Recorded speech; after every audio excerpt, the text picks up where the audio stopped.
A to aj napriek informáciám, že časť dodávok ropy z Ruska na Slovensko vypadáva. Tému sleduje Gabriela Kajtárová. Gabriela, aké sú príčiny takéhoto vývoja? Dobrý večer. Faktom je, že ceny neobvykle klesajú počas motoristickej sezóny a môže za to vývoj na svetových trhoch. Poďme sa na to pozrieť.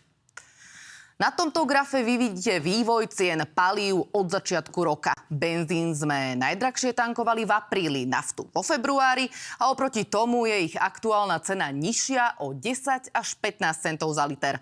Aktuálny pokles cien súvisí so spomalením ázijských ekonomík, najmä Číny.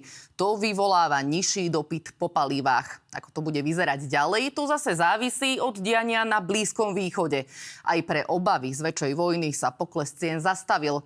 Ak by napätie medzi Izraelom a Iránom prerástlo do väčšieho konfliktu a ohrozilo by dodávky ropy, ceny by to vystrelilo opäť nahor.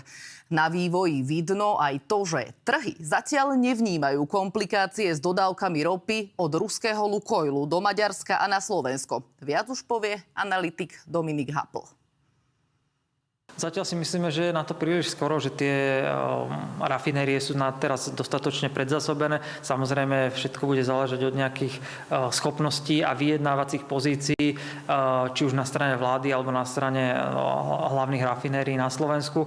Takže toto bude ešte otázkou najbližších dní a týždňov, ale veríme, že dospejú k priaznivému výsledku hlavne pre spotrebiteľov.